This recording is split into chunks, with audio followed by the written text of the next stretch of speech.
और राहुल गांधी जी को 4 दिन बाद क्यों मीडिया के सामने आना पड़ा?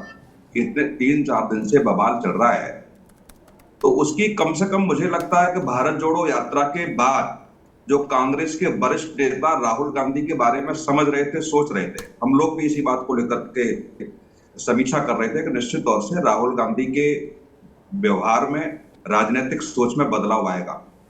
और ये राहुल गांधी ने कहा भी कई बार कि वो पुराना राहुल गांधी मर गया, अब वो नहीं है, अब नया राहुल गांधी है।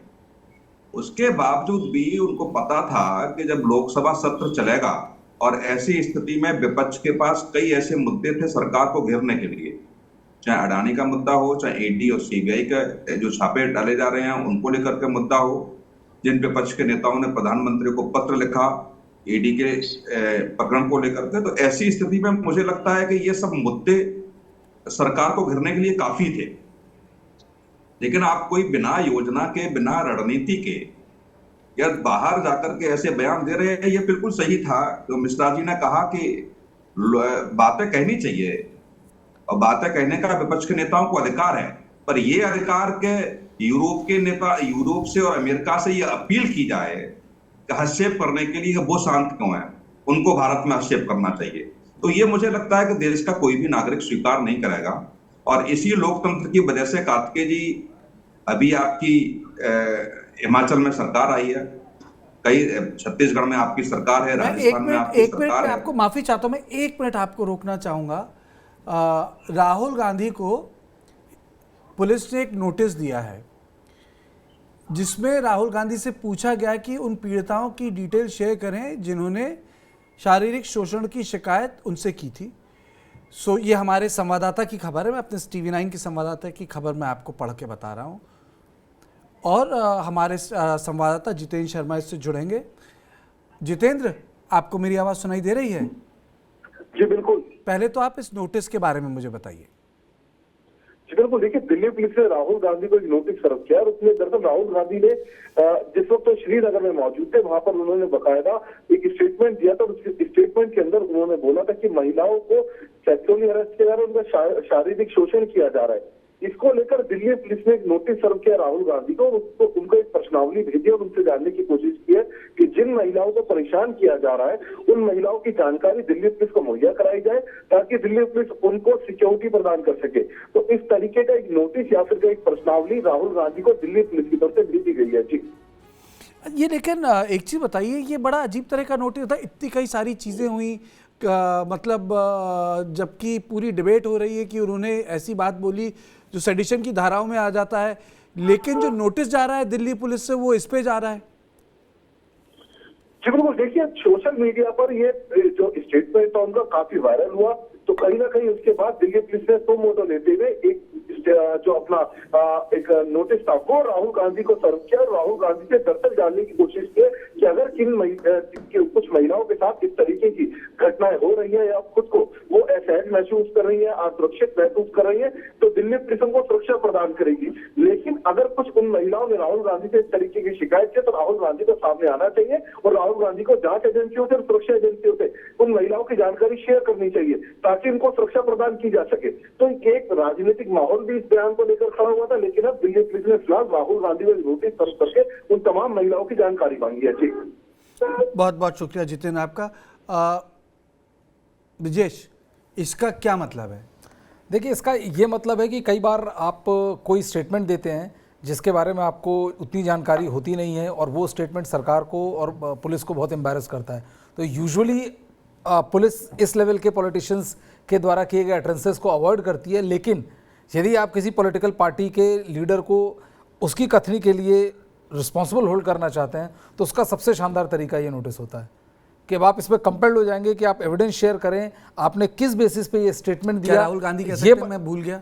राहुल गांधी कुछ भी कह सकते हैं, लेकिन उससे होता क्या है कि राहुल गांधी के जवाब को फिर भारतीय जनता पार्टी पब्लिक में उठा सकती है और इसका एक बड़ा मुद्दा बना सकती है कि राहुल गांधी बिना किसी जानकारी के, बिना किसी ठोस सबूत के उन्होंने वो स्टेटमेंट दिया था, वो कांग्रेस के लिए पॉलिटिकली एम्बैरेसिंग हो सकता है। तो ये पर्पस इसका बेसिकली नोटिस का ये होता है, टू कॉल द ब्लफ। यानी इसका मतलब है पंकज अगर कल राहुल गांधी बोल दें I don't recall the woman, मुझे याद नहीं है, तो ये पॉलिटिकली बूमरैंग हो जाएगा। बिल्कुल होगा, उनको कहा जाएगा कि ये कितने इररेस्पॉन्सिबल स्टेटमेंट देते हैं और इसके ये आदी हैं। अभ्यस्त हैं। बताइए, इतना सीरियस स्टेटमेंट, इतनी सीरियस बात, और वो भी कौन कर रहा है? तो विपक्ष का नेता कर रहा है। पैन इंडिया प्रेजेंस जिस कांग्रेस की है उसका सबसे बड़ा नेता कर रहा है। लेकिन इनकी आदत क्या है? तो इस तरह का इर्रेस्पॉन्सिबल स्टेटमेंट देने का। अगर कोई एविडेंस नहीं देंगे, कोई नाम नहीं बताएंगे, तो निश्चित तौर पर बीजेपी इसको उसी तरीके से उछालेगी और बार बार बीजेपी कोशिश करेगी कि राहुल गांधी की समझ, सोच या फिर वो गैर जवाबदेह, गैर जिम्मेदाराना व्यक्तित्व को उभारने की कोशिश करेगी, जो कि बीजेपी की पॉलिटिकल स्ट्रैटेजी है। इसीलिए मैं इस थोड़ी देर पहले भी यही कह रहा था कि जो बात राहुल गांधी बोल रहे थे, वो बात अगर यहां पर बोलते तो शायद उसका असर दूसरा होता। लेकिन जो जगह उन्होंने चुना और जो समय चुना, उससे क्या हुआ कि देखिए अटेंशन भी डाइवर्ट हो रहा है। अगर अभी वो बात हो रही होती तो बात अडानी की होती, बात ईडी और सीबीआई के मिसयूज ऐसे की तो नहीं कि अनुपम, मेरी आवाज आ रही है? ये ऐसी तो नहीं कि अटेम्प्ट है, लगता है आज आई डोंट होल्ड अनुपम्स अटेंशन। ये ऐसा तो नहीं है कि ये अटेम्प्ट है कि ये पुश किया जाए कि आपकी बातें हल्की हैं। आपको सीरियसली लगता है कार्तिकेय जी अभी ये भी साबित करना बाकी है? नहीं, देखिए वो पर्सनल हो सकता है अनुपम जी, लेकिन मैं इस ये जो अभी जो खबर आई है, पर्सनल बिल्कुल नहीं है। देखिए पर्सनल बिल्कुल नहीं है। इनफैक्ट देखिए, कभी कभी अफसोस होता है एज एक पत्रकार के तौर पे, एक शहरी के तौर पे, एक मतदाता के तौर पे, एक विपक्ष होना चाहिए, एक विपक्ष होना चाहिए। राहुल गांधी ने जो ये बयान दिया था महिलाओं की यौन उत्पीड़न का, ये बयान उन्होंने श्रीनगर में दिया था। आप सोच के देखें, Kashmir is already on the boil. आप जाके इस तरह के बयान देके कश्मीर को और भड़का रहे हैं। तो कश्मीर में आप मुसलमान औरतों का यौन उत्पीड़न बता रहे हैं, सिखों को आप इस देश में सेकंड क्लास सिटीजन डिक्लेयर कर रहे हैं, जबकि पंजाब में आप ही की सरकार थी। आप कहते हैं कि चीन का सिस्टम बहुत अच्छा है, वहां सरकार की हर चीज पे नजर रहती है। वो सिस्टम चाहते हैं आप जहां सरकार की हर चीज पे नजर रहे। उइगर मुस्लिम के साथ वहां जो हो रहा है, उसके बाद आप बताते हैं कि उनका सिस्टम हमारी डेमोक्रेसी से बेटर है। आपके जो कंसल्टेंट्स हैं, अभी आप देखें सैम पित्रोदा का, आप देखें आप इंटरव्यू, सैम पित्रोदा को आपको याद होगा 1984 के दंगे के लिए उनका बड़ा फेमस बयान आया था, हुआ तो हुआ। कल भी उन्होंने यही कहा, हुआ तो हुआ। उन्होंने कहा भाई, और अच्छा देखिए, 2 बार मैंने उनको सुना राहुल गांधी के लिए वो लफ्ज क्या इस्तेमाल कर रहे हैं, पुअर चैप, पुअर गाय। ये कौन सी, अरे भाई वो कह रहे हैं आप उन्हें सांस लेने की मोहलत तो दीजिए। 22 साल हो गया आपको, पार्लियामेंट में भी आपको सांस लेने की मोहलत ही नहीं मिल रही है, कुछ भी आप बोल देते हैं। कैसे? फिर उनसे पूछा जाता है, सैम पित्रोदा से, जो आपके कंसल्टेंट हैं, जो आपके साथ विदेश में बयान दिला रहे थे, उनसे पूछा जाता है कि भाई राहुल गांधी जब पश्चिमी ताकतों से कहते हैं कि भारत में लोकतंत्र बचाने के लिए इंटरफियर करो, तो उनका मतलब क्या होता है? जो कल बात मैं कांग्रेस प्रवक्ता से पूछ रहा था, तो सैम पित्रोदा इसका जवाब क्या देते हैं? सैम पित्रोदा कहते हैं कि भाई भारत का जो लोकतंत्र है वो भारत का लोकतंत्र नहीं है, संपूर्ण मानवता का लोकतंत्र है, इसलिए पूरी दुनिया को इसमें दखल देने का हक है। What type of answer is that? अच्छा, और मैं कभी भी इन कंसल्टेंट्स को दोषी नहीं देता हूं। मैं मानता हूं कि अगर नेता ऐसे सलाहकार चुन रहा है, नेता ऐसे लोग, अब देखिए जयराम रमेश को देखिए, कभी वो दिग्विजय सिंह के मुंह पे हाथ रखते नजर आते हैं, कभी राहुल गांधी के मुंह पे हाथ रखते नजर आते हैं। कभी कभी अगर मुझे पुअर गाय और पुअर चाप जो कह रहे थे पित्रोदा, वो तो मुझे लगता है जयराम रमेश के लिए कहना चाहिए। वो कहां तक किसको पकड़े, जो जिसको जो। अच्छा, आप मुझे बता दें कार्तिकेय जी, आप कह रहे हैं उनकी बातों को हल्के आप आजकल मुझसे ही सवाल पूछ रहे हैं, मैं ये देख रहा हूँ एक नहीं आपने मेरे शो में आके आप। अच्छा चले, मैं आज इसका जवाब भी दे देता हूँ। कार्तिकेय जी, मैं आपसे कुछ सवाल पूछ रहा हूँ। मुझे हमेशा एक फीलिंग आती है और मैं कभी कभी आपसे सीखने की कोशिश करता हूँ। मैंने देखा कि आप बातों को टोन डाउन करते हैं, may be that is the way जो कि एक एंकर को करना चाहिए। हम लोग बाकी लोग बातों को बहुत एग्रेसिवली कहते हैं, आप चीजों को टोन डाउन करते हैं। आप बड़ी सी बड़ी चीज को नॉर्मल बना के प्रेजेंट करते हैं। इसलिए मैं आपसे सवाल कर रहा हूं कि आप कश्मीर में महिलाओं का बलात्कार करा रहे हैं, आप पंजाब में सिखों को सेकंड क्लास सिटीजन डिक्लेयर कर रहे हैं, मतलब इनके रहते देश को दुश्मन की जरूरत रह जाती है। कार्तिकेय जी, ठीक है, ये आपका व्यू है। मुझे लगता है कि वो बहुत पॉलिटिकल मिस्टेक्स कर रहे हैं। नहीं, आपका व्यू है, मुझे लगता है ये पॉलिटिकल मिस्टेक है बहुत बड़ी। और जो सरकार ने किया है, अगर आप मुझसे पूछे, मैं विश्लेषक हूं, तो अब मुझे लगता है कि सरकार ये सोच रही है कि बहुत सवाल पूछ रहे हैं, अब वक्त है ये सवालों का जवाब दें। अगर मैं विश्लेषक उसमें देखिए, तो उसमें इस तरीके से कार्तिकेय, इसका तरीका यही होता है कि आप देखिए, एक तो पॉलिटिकल स्लगफेस्ट होता है कि आपने कहा ऐसा हुआ, मैं कह रहा हूं ऐसा नहीं है, और हमारे बीच तू में जब तक आप चाहें चल सकती है। या इसका दूसरा तरीका ये है कि आपने कहा ऐसा हुआ, पुलिस ने कहा ऐसा हुआ, आप हमें नाम बताइए, हम उन्हें प्रोटेक्शन देंगे। ये सबसे श्योर शॉर्ट तरीका होता है आप जानने का कि किसने कहा और जो आपने कहा वो किस बेस पे कहा। तो उससे भाई इन्वेस्टिगेटिंग अथॉरिटी तो पुलिस ही है, तो उससे क्या होता है कि आप सच बोल रहे हैं, आप झूठ बोल रहे हैं, वो क्लियर हो जाता है। यदि आप सच बोल रहे हैं तो ये बहुत बड़ा इशू है, यदि आप झूठ बोल रहे हैं तो पॉलिटिकली पार्टी के लिए बहुत एम्बैरेसिंग हो जाता है। आलोक जी, आप कुछ कहना चाह रहे हैं? मैं ये कहना चाह रहा बस आपसे एक रिक्वेस्ट है आलोक जी, जब आपको हाथ खड़ा करें थोड़ा सेंटर और विंडो में करें। मुझे कई बार ऐसा लगता है कि आप लाइट एडजस्ट कर रहे हैं और जबकि आप बोलना चाह रहे हैं। ठीक है, उसका मैं ध्यान रखूंगा। देखिए, ये जितनी भी कवायद हो रही है ना, इसका रिजल्ट होगा रहा ना कोई रोबन हरा।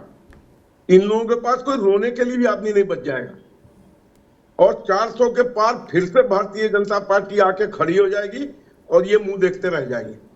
ये जितनी भी, ये अपना गोल खुद बनाते हैं और खुद ही उसमें गोल मार देते हैं। बीजेपी को अगर कुछ करने की जरूरत है तो उससे पहले ये खुद कर लेते हैं। इसलिए अभी जो छत्रप नेता हैं वो शांत है, वो अपना पीछे पीछे कुछ ना कुछ गुल खिला रहे हैं। और अंतोगत्वा मैं आपके चैनल, प्रेस्टिजियस चैनल पर प्रिडिक्ट कर दूं, अंतोगत्वा ये छत्रप नेता सब मिलके राहुल गांधी को दुलस्ती देके एक फ्रंट बनाएंगे। अब उसका रिजल्ट क्या होगा वो मैं नहीं कह सकता, but Rahul Gandhi is in no way acceptable to any political party और इवन टू द मासेस। ये जो अभी हो रहा है गतिरोध, ये देश के लिए भयंकर संकेत है। अच्छा, एक चीज बताइए क्या आलोक जी, ऐसे आलोक जी चलेगा? एक चीज बताइए, चलिए, अगर राहुल गांधी इस इक्वेशन से बाहर हो जाएं तो क्या गतिरोध खत्म हो जाएगा? भाई एक ड्रामेटिक एक कैरेक्टर तो खत्म होगा। खड़गे जी से मैं ऐसा उम्मीद नहीं करता हूं कि इस तरीके का उलझुल बयान देते रहेंगे। यानी आप कह रहे हैं कि राहुल गांधी इक्वेशन से बाहर हो जाएं तो चीजें अलग हो जाएंगी? मेरी अपनी समझ है, this is my personal opinion. ठीक है अतर जी, that he has been, you know, ये बार बार ट्रोमेटिक डिसीजंस ले लेते हैं। डिसीजन वो कम से कम ट्रोमैटिक डिसीजन लेते हैं या डिसीजन वो जो दूसरों के लिए ट्रोमैटिक हो जाते हैं? नहीं, दूसरों के लिए क्या ट्रोमेटिक है? You are creating the goal and you are putting the goal in it. ठीक है, आपका मानना है कि राहुल गांधी सेल्फ गोल करते हैं बहुत ज्यादा। अतर जी,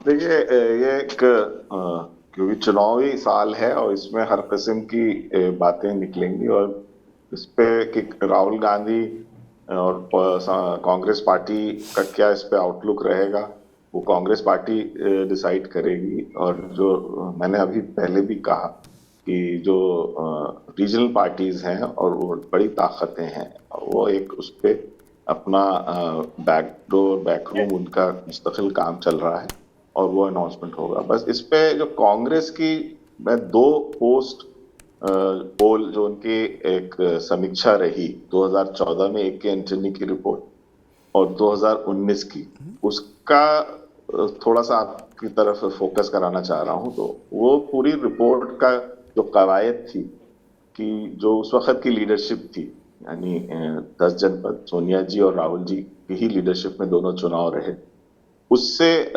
पूरा कहा जाए फोकस हटाना। मैं समझता हूं जो उसके मुख्य जो अंश थे वो ये थे कि ये देखा गया कि कांग्रेस कुछ ज्यादा मुस्लिम अपीजमेंट कर रही थी, इस वजह से हम चुनाव हारे। ये 14 में भी उल्लेखनीय था और 19 में भी यही बात रखी गई।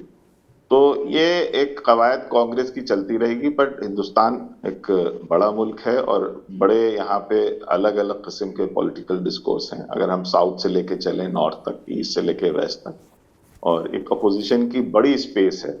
ऐसा नहीं है कि वो स्पेस वेकेंट रहेगी अगर राहुल गांधी की लीडरशिप में या कांग्रेस अपनी वो जिम्मेदारी नहीं अदा करेगी। वो स्पेस कहीं ना कहीं कोई आके ऑक्यूपाई करेगा, उसकी कवायद चल रही है। और मैंने फिर कह रहा हूँ कि आने वाले समय में इसका एक बाकायदा एक ऑफिशियल एक डिक्लेरेशन आएगा साथ। जी।